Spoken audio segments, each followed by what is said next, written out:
you start to see this cliche, and it's actually your life.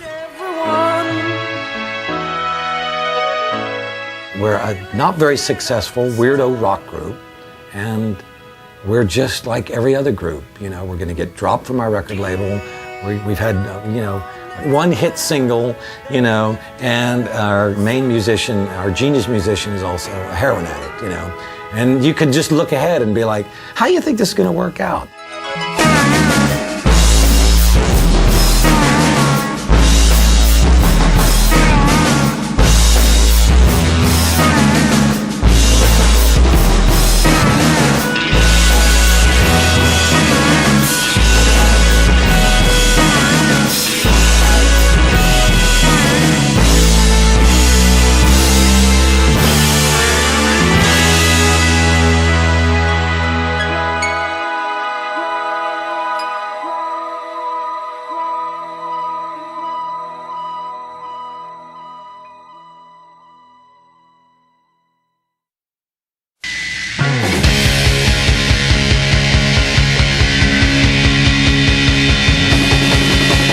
They signed to Warner's in basically 1990. You know, bands were getting signed that was, you know, very similar in style, you know, in the alternative kind of world.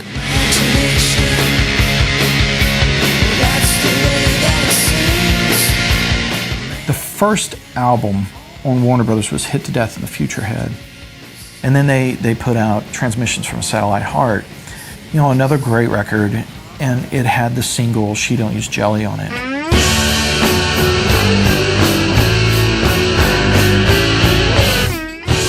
I remember driving around in a van with Mercury Rev, and somebody had leaked us a 6 songs from what was going to be Transmissions. And we were all just listening to songs like, yeah, it's cool, that's cool, that's cool. And then, you know, She Don't Use Jelly came out, I was like, holy crap, they actually wrote a song. Like, they could do something here. Suddenly we found this great rock sound.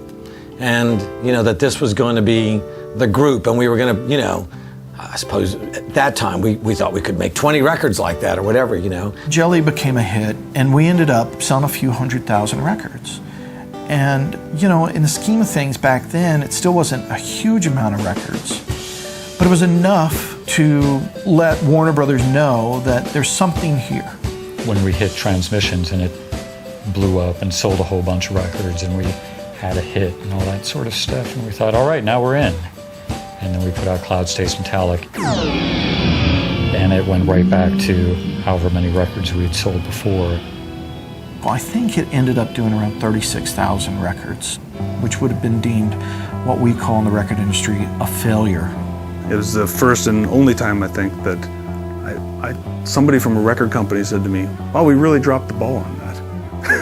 Which was a stunning admission. Warner Brothers, I think they were looking for things to drop around that time period. I don't know how much we'd said it openly, but I think we knew that we were buying time. And then, you know, in the summer of '96, as everything was changing and it seemed like, you know, whatever the alternative nation and grunge and all that stuff, it seemed like that was on its last dying legs, you know, Ronald, our guitar player, quit.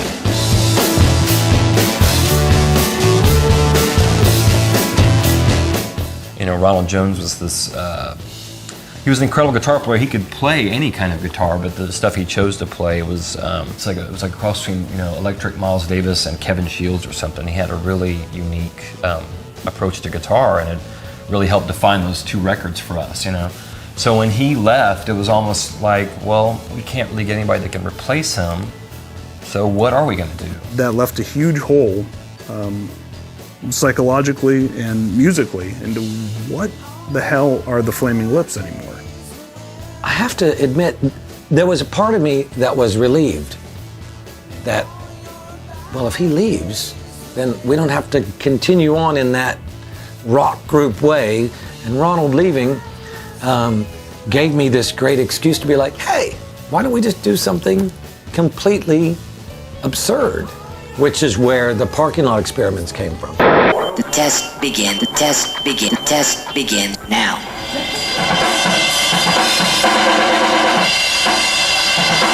There's just sort of a grab. of all the cars in the parking lot, and everybody turns their tape decks on at the same time, and whatever I put on the tapes comes out of it.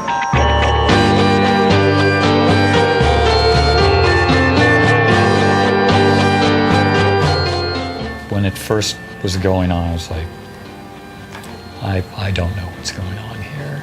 We kind of just got out of the line of sight of anyone at Warner Brothers. I mean, we stopped asking for money and started doing these other, boombox shows and experiments and things like that. Joey, you get that louder, number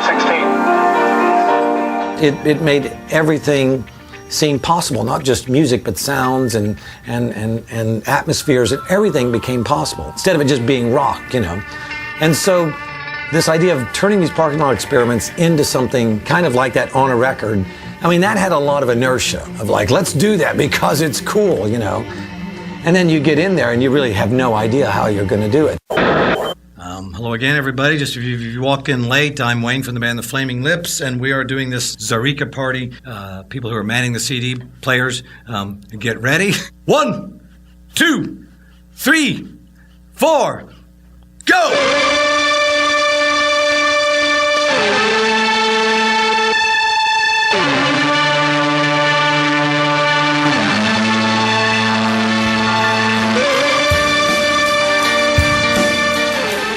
Talking about how to record the boombox experiments turned into Zaireeka. And we had decided we're going to approach it basically like normal music, but we're going to have it in this extended, bizarre surround sound version. Wayne came up with the idea of, the Zaireeka album, and it's 4-disc. You're supposed to play all at once. But I think originally Wayne wanted to do 100 CDs, I think was what he talked about. And then Scott was like, you're fucking crazy, man. I got him down to 4. I really thought every group would start to make music like that. And they would do 6 CDs or 10, and we just looked like wimps who are doing 4. It became apparent that it was going to cost an unbelievable amount of money to go to any recording studio that could technically handle what we needed to do. And it's going to take an indeterminate amount of time since we have no freaking idea what it's going to sound like. So we decided to build a studio instead.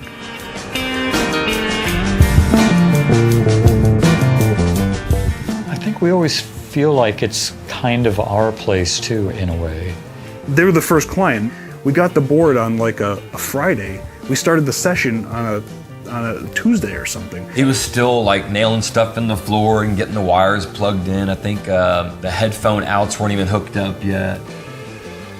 We didn't know anything about what the studio could or would or should sound like. We had no idea what was going to happen. But it was just totally hit the ground running. Here we go.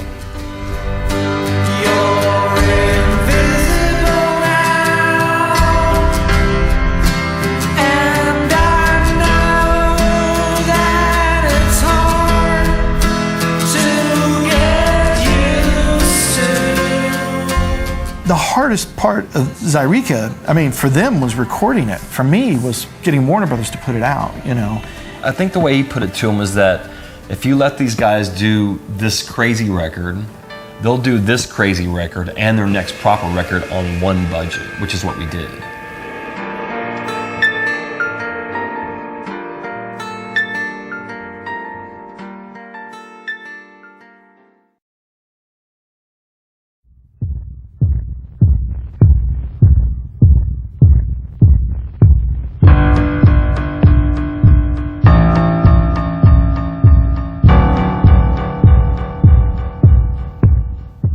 People don't understand how closely related Zaireeka and the Saw Bulletin were.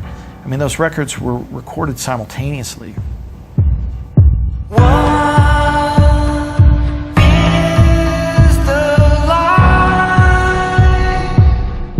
Some of the stock and trade kind of stuff that you would normally do to make a rock song, we talked about jettisoning. This idea that we would not do the big orchestrated guitar stuff that we were doing, it almost became a little bit of a rule. It's sort of like, man, sure wish I could play guitar now. It's like, but dude, you can't, because we made the rule, no ice cream for 3 weeks. That's the rule, no guitars for a couple of songs.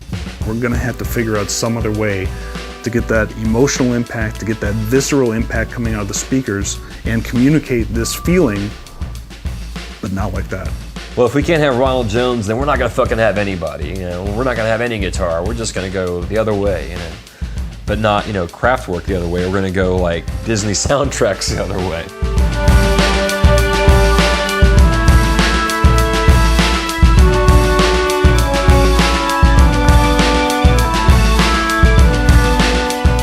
We'd always played around with orchestral-ish stuff, but it's like, well, we can actually play, and then technology caught up. We didn't know what the hell we were doing. We couldn't commit to a part until the song was done. So we'd write something and then it'd be like, well, that's cool. You work on it for a couple days and what if everything was totally different? Okay, well, let's change everything. And you can't do that with an orchestra. I mean, we can't do it with an orchestra. We can't write it quick enough, we can't conceive of it quick enough, and we don't have the time to sit around and wait for it. So, MIDI, yeah. You have to remember that an orchestra is never perfectly in tune. So we figured out if we detune these keyboards from one another, that would help achieve like this sound that didn't sound as phony as just plugging a keyboard in and playing the horn lines. But at the time, I wanted to imagine there was a big orchestra playing. And he would do orchestration just sitting there. He's going, wow, man, that already sounds awesome. It was a gargantuan task to work on some of those songs, but it was also great because we were hearing things for the first time we'd never heard anybody do before.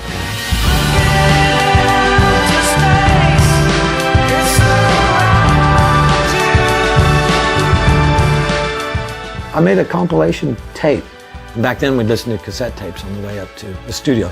And I made a tape that was full of things using subtle orchestration and changing of beats and all these things that we were, trying to keep in our minds. And I'd call it the Soft Bulletin. I remember Steven looking at it like, dude, that's a cool title. I was like, I know that is, But at the time, it was written as the Soft Bullet in.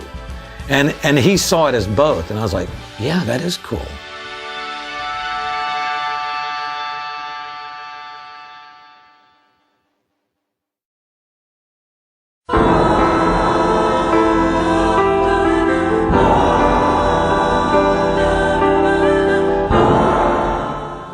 The very first 4-track I did of it was in the summer of '92, and it sounded like a really cheap Dinosaur Jr. song it sounded like something from You're Living All Over Me, and I was like, wow.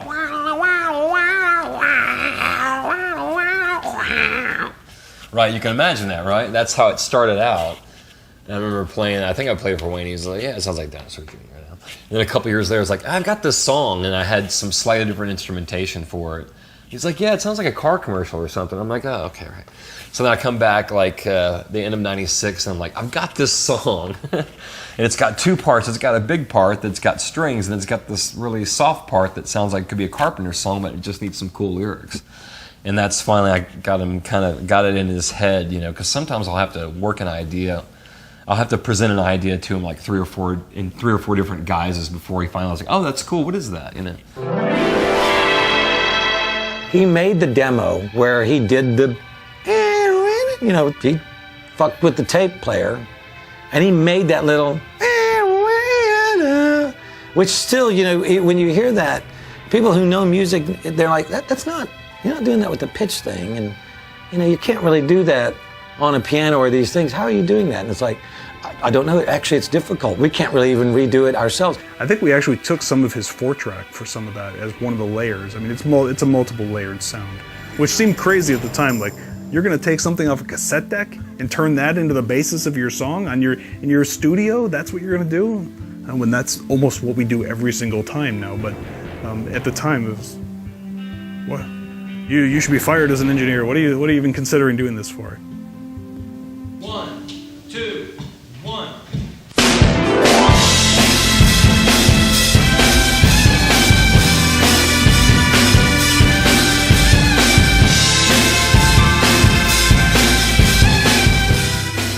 So we had this great beginning of the song, and then little by little we just didn't know how to do the rest of the song, which is supposed to be this very emotional, singer-songwriter, sort of song underneath there.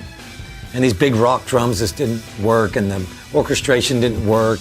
And then I remember hearing I forget which Beck song. Was it Beck? I don't know. It was a great Beck cut-up masterpiece where it's this drum kit for a while and he's rapping and the whole production changes and he's rapping over a different sort of soundscape, you know. I remember thinking, why don't we do that but actually really play it, make our own recording of that. So for Race to the Prize, we had the big kit that plays the main parts, and then when it goes to the verse, the drums really quiet down. And so we called that the Fleetwood Mac Eagles kit for the soft parts of the song. And that was done in a small room at Dave's studio with a lot of towels on all the drums and duct tape, and you know what I mean? And I would just barely play it, you know, it's super like, you know, early coked out 70s drum style, you know? And then the big open part was, you know, the John Bonham sounding thing with, you know, I think it was like 2 mics, you know? So it's just a big wide open sound.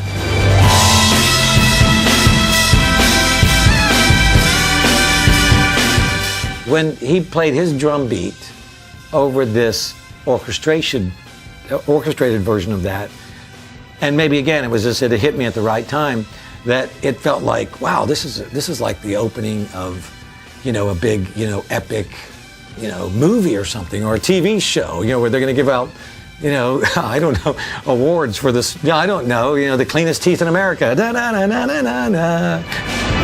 Upwards to the vanguard where the pressure is too high under the microscope. Hope against hope. I remember when we first started playing Race for the Prize for people, and they were like, this is wrong, right? Yet this is a joke because my stereo sounds like it's broken.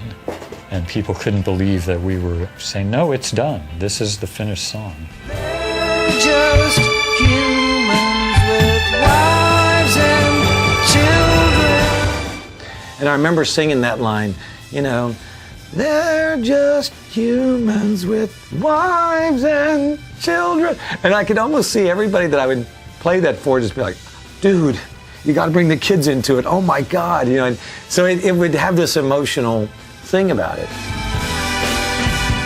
This is Wayne's handwritten video treatment for Race for the Prize. 2 men wearing runners' outfits, shorts, t-shirts, numbers on their chest, are sprinting at full agonizing speed, as if something from the Olympics. I was going back to the Olympics of 1969, I believe.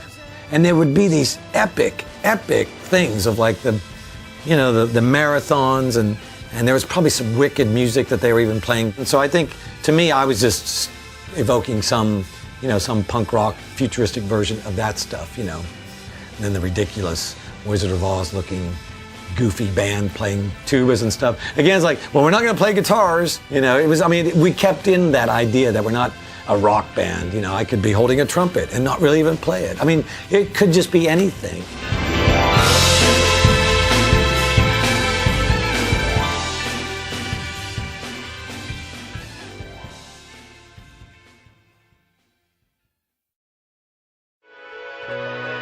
And though they were sad, they rescued everyone.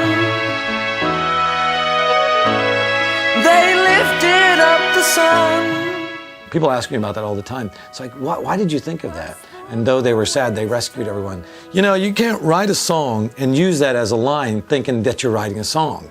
You kind of just have to think, well, there's a song. I got to write a song, but I got to start to say something.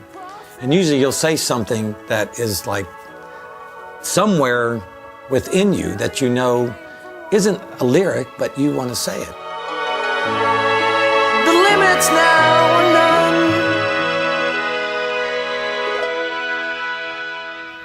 I remember we'd sent Spoonful a ton to some people at Warner Brothers, and you know, we got a lot of phone calls back like, man, you know, those vocals just sound like shit, you know, what's that singing he's doing? I mean, there'd be these epic moments where, I mean, we'd come home and play them for people. I think a lot of people would just be confused. Like, what are you doing? This is, why are you making music like this? I mean, because in the beginning, a lot of it was very lo-fi. And we would just really be, you know, we'd be so proud of this strange little emotional thing that we did, which was not about heavy drums and heavy guitars and stuff. We were dying to put like giant distorted guitars on this in the chorus, you know, how can you not? But instead we have clean flangey or chorusy guitars, you know, and that was a stretch, you know. It was hard to resist that temptation.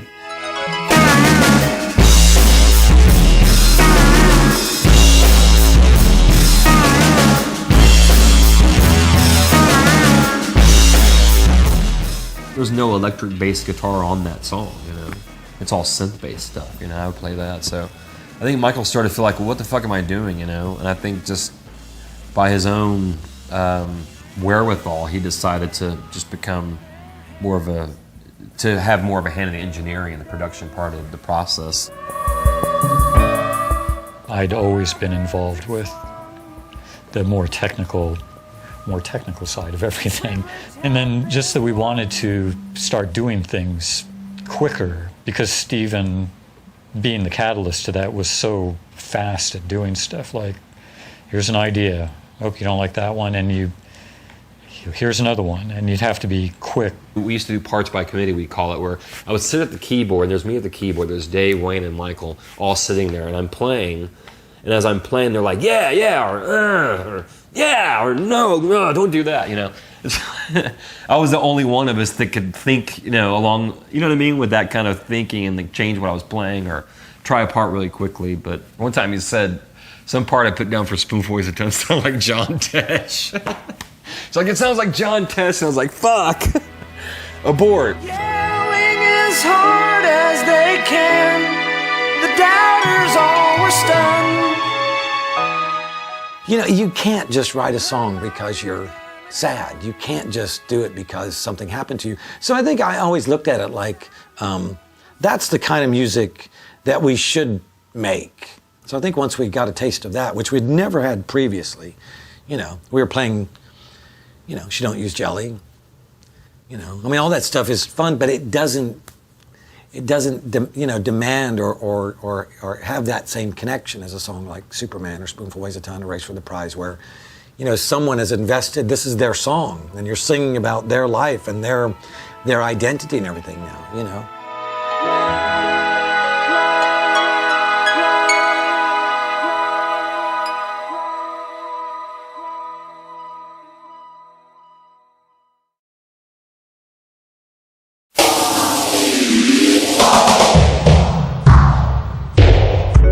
Mostly what I remember about the Spider Bite song is the cool machine we had when we made it. We had this Alesis 8-track digital recorder, which we were testing out, demoing at the time, and you could scrub audio on it.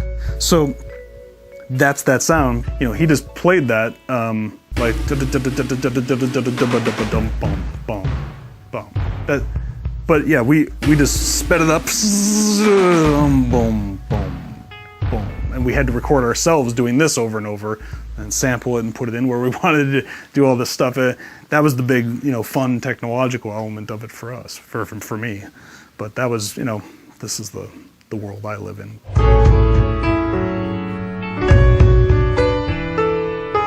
It's a sad song about insect bites, car crashes, and love that can still work out.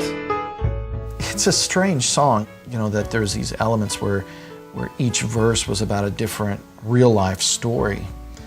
And Stephen getting bit by a spider, and then to just lyrically tell the story in such plain-spoken manner that, you know, here's my friend Stephen who's in the band, he got bit by a spider and the doctors were going to cut off his hand. And then Michael, you know, showing up with his story he was driving along with his wife, Catherine, and another car drove by them. Their wheel came off and then hit their windshield. And he was like, you just can't believe this. And for Wayne to make a song incorporating these stories, it almost felt naive in a sense.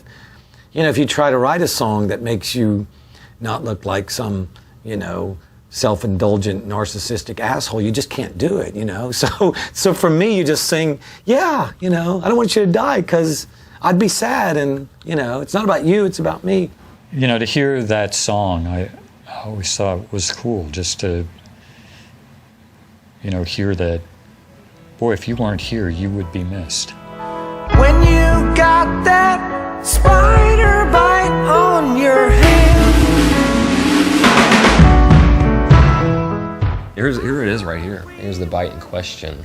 I thought that I'd been bitten by a spider, so I go to the emergency room in Norman, Oklahoma, and I tell them, I think I've been bit by a spider. They're like, okay, well, it looks like it could be, so we'll give you these antibiotics and da-da-da-da. And I took the antibiotics for a few days, but I didn't finish the antibiotics program. This is a lesson to everyone. They give you antibiotics for 10 days, fucking take them for 10 days, because I stopped taking them like a day before I was supposed to finish. And within like 16 hours, my hand had blown up like the size of a softball. I mean, it was crazy. And he comes back and he's got this horrible thing in his hand. He said he got bit by a spider and went to the emergency clinic, and they said he was going to have to, the only thing they could do at this point would just be to cut his hand off. Otherwise, the poison, it's like, well, good thing we didn't just do that. To be honest, the brown recluse, commonly known as the fiddleback here in Oklahoma, bite is so common that it just didn't register to me. I guess, once again, I was just naive. I really thought it was a spider bite. And when I started talking to the doctor and told him what all had happened, he said, well, are you an IV drug user? And he knew what was going on. And I was like, well, yeah, I am. He's like, well, do you ever inject in your hand? I'm like, well, I have there before. He's like, well, don't you think that's probably what it is? Because it's not, judging from what has happened in this course of events, it's not a spider bite, so. But when it first happened, I thought it was. And so I told everybody, it's a spider bite.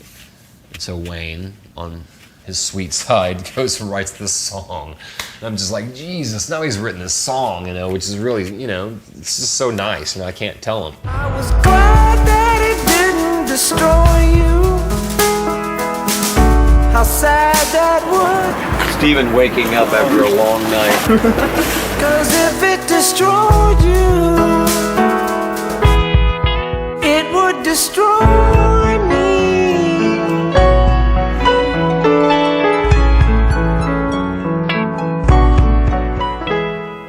It was only later, we'd recorded the song and everything, and he asked me one day, he's like, was that really a spider bite or what, He just called me out, and I was like, no, it wasn't spider bite, it was, da-da-da. He's like, all right, we'll just keep it between us, no one has to know. But it wasn't like I was maliciously lying to him. I was just so ashamed and embarrassed, I wouldn't tell anybody.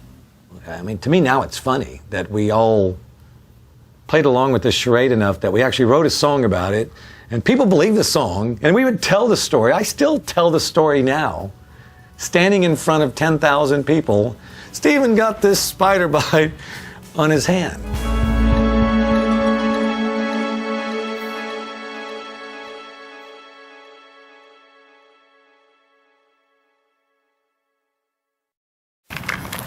Shooting a new video, and it's for our song Waiting for Superman, which is off the Soft Bulletin, the new Flaming Lips record.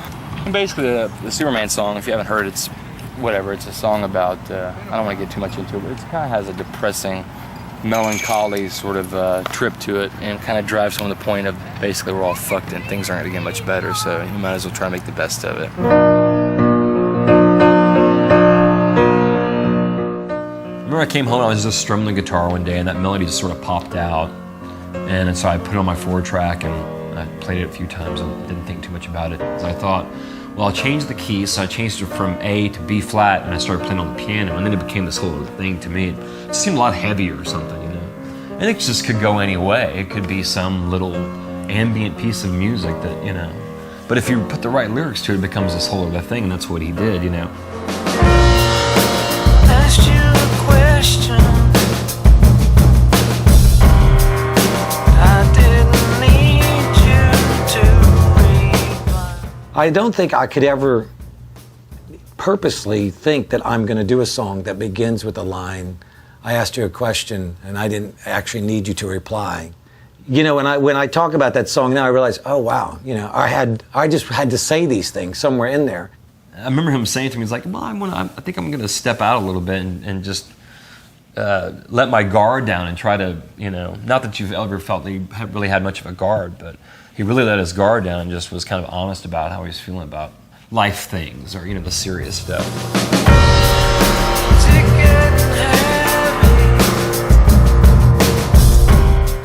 My dad had this very quick, horrible, cancer. And in the beginning of that, you just don't know what's going to happen. You can look ahead and think, well, perhaps he's going to die, but you don't even think that it's just him that's going to die. It's this whole family unit, this whole idea of this family that has never, we don't know what it's going to be like for someone to die. How's your mother going to be? How's my older brother's going to be? They all struggled with drugs and stuff. And so everything it was all happening for the first time. And I think the Soft Bulletin has this in it as well. There's this idea that you're pushing ahead in your life as curious as ever. And I think you get to a point in your life where you're starting to say, ooh, I think it's like coming up on a bad accident. You know, I think we might see some stuff that we don't want to see, but we don't have a choice, and we have to go. Tell everybody waiting for Superman that they should try to hold on best they can. People who have family members die will come to me almost every show, you know, and they talk about Superman, and they talk about Spoonful Weighs a Ton, and how it's like, I know what you're talking about. Yet we can't really specifically say what it is. And so we use music, and we use these ways of speaking about it. I just remember being so relieved and happy that he didn't write a song about like giraffes or something, you know, or some fucking spaceman that, you know, was in the spider web. I was just so glad that he had these lyrics that you hear him sung with those melodies. It was like, man, this is really something, you know. And that was it. I mean, we recorded the song, and I almost don't want to say because it sounds so hokey. You know, I was going through a lot of stuff at the time. I remember hearing the final mix, I started crying a little bit, you know. Just thinking, this is just a different realm for us, you know. This is a different, not that you want to be taken seriously, but it kind of had that, to me, it had that feeling.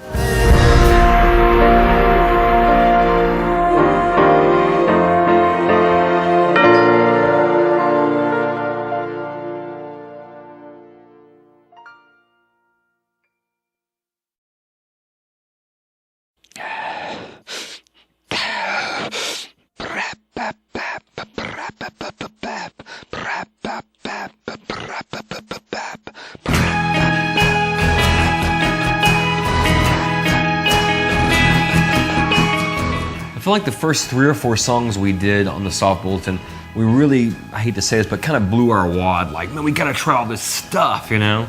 I feel like by the time we got to Feel Yourself Disintegrate, we tried all that stuff, and some of it worked and some of it hadn't worked, and we pulled the reins a little bit, and we just kind of stepped back a little bit. And so to me, that felt like all this stuff we had learned, that felt like we didn't have to use it now. We were just gonna use what we really thought worked for the song. It cracked the Soft Bulletin because there's an acoustic guitar in it. I mean, up until then, you know, it would always be like, it was my secret that I'd be like, we can't use an acoustic guitar. I don't want to do that kind of music, you know? And then when we started to do Feeling Yourself Disintegrate, I was using the acoustic guitar, and they were like, well, what happened? You know, what happened to the rule? And I was like, well, I broke the rule, you know? I remember, you know, he put down the acoustic guitar and sang, and I did that real soft drum track that seemed, I think it suits it really well, you know. And Michael, man, he just came up with this just flowing bass line, you know. You know, that bass line just makes the whole song just constantly move. But I think it really, in some ways, sums up what really was going on while the record was being made, you know, with Wayne's dad going through his illness and then, you know, passing away, and that whole idea of, you know, I don't know if that in particular is what cancer's like, or if death itself is like that, or the process of getting over that hump as you get older and you just are starting to slowly fall apart like an old car. I say this a lot, but I do think writing songs, it's just, that's what you do. There's elements of the world and your life and the way that we have to exist that you just can't control it.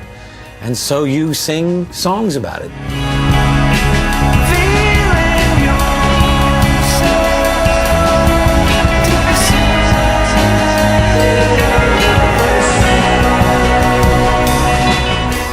Once that song got recorded and mixed, we put it on the boombox out on the porch, and we all sort of wandered off into the woods for some reason. There was a hammock out there at the time. I remember laying in the hammock, just listening. It was dark, it was night, you know.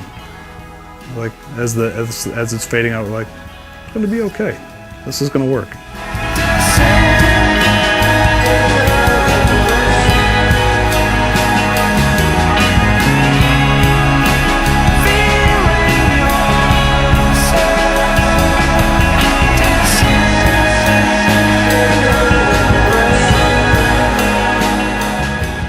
And I remember calling Scott and saying, we have something now. I felt like that was sort of bound the whole record together.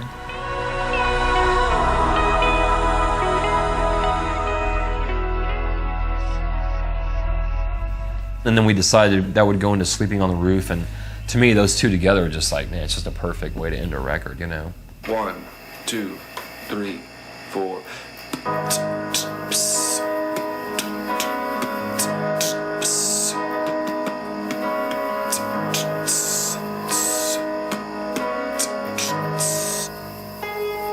I remember we met one morning. I was probably drinking coffee and he was probably smoking cigarettes. And he drew out on a piece of paper a musical staff with lines, and he turned it upside down. And we thought we would try this experiment where he would just randomly draw these dots on the musical staff. And then when he turned it back right side up, whatever those notes were would be the theme of this abstract composition.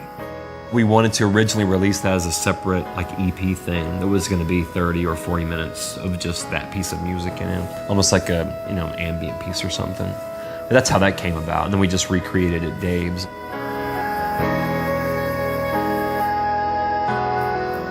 Follow the numbers on here. You just count down through the numbers, you get the theme for Sleeping on the Roof.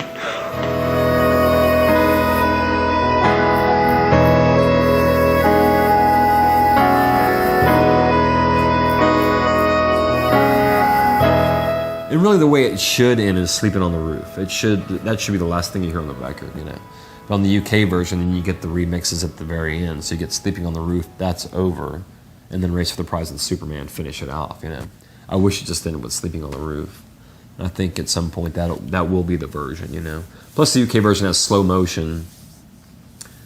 And America has, is it Buggin' and Spider Bite. So really, it feels like all three of those songs should be on the record. So maybe at some point that would be the release, you know?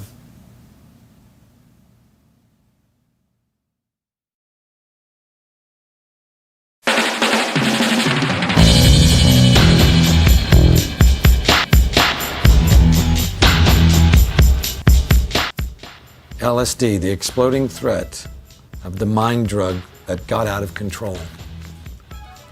All right. Typical Wayne. I mean, he's always so visual. And I remember him bringing me this Time Life book with this photo in it.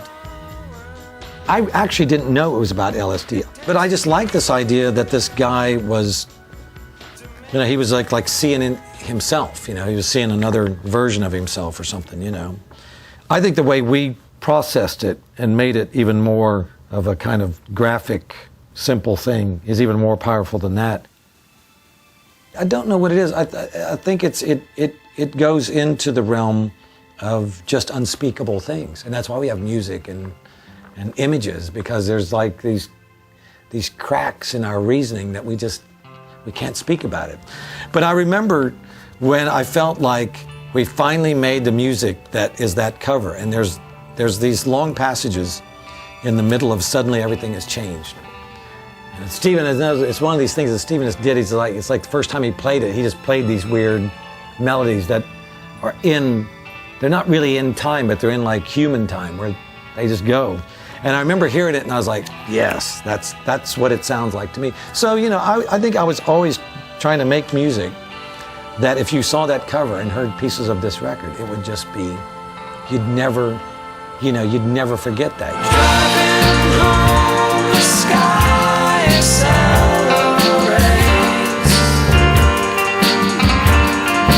and the clouds all form a geometric shape. I I know, especially hot on the heels of that hit-making Zaireeka record, we all felt, although we felt strongly about the material and that we had made this, possibly the best record we had made, we literally shook each other's hands at the door and said, well, that might have been the last one. We thought maybe the record would come out, even though I secretly thought Race to the Prize was going to be a big international hit. I think we also thought that the record would come out and go, doop, doop, gone, It would get some small review in Rolling Stone, and people would forget about it, and we'd get dropped from the label, and that'd be it, As that year went after it came out, you started to feel like, hey, man, I think people really like it. And then it kept going and kept going. And, man, we were really surprised with, we saw at the end of '99, it was all these lists, and, a lot of these people saying it was one of the best records of the year, and it just gave us a whole new life,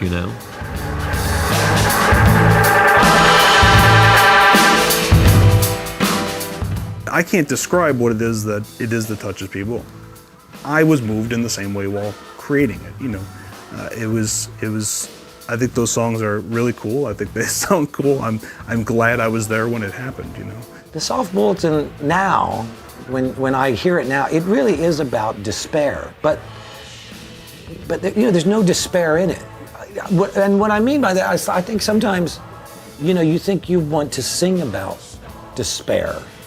But I don't think it's like that. I think it's being in despair and singing. When you're in despair, you think, oh, I'm fine.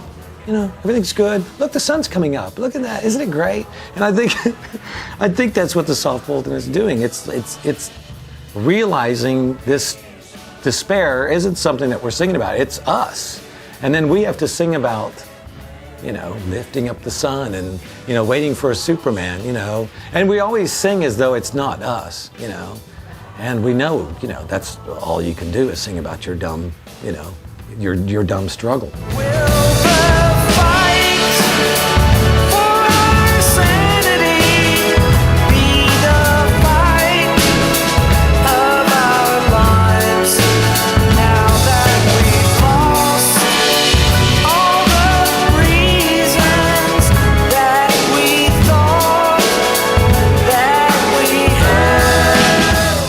It's definitely a journey of some kind.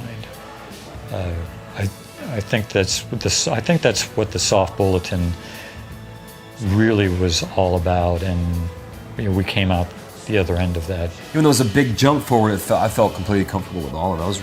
I was really happy about it. It was the first Lips record that I played for everyone in my family. Everyone talks about it being a sad record, but I don't think of it as a sad record. I think of it as a record where you're just thinking about life, and death is part of life.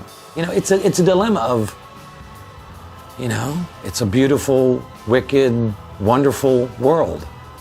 Is it?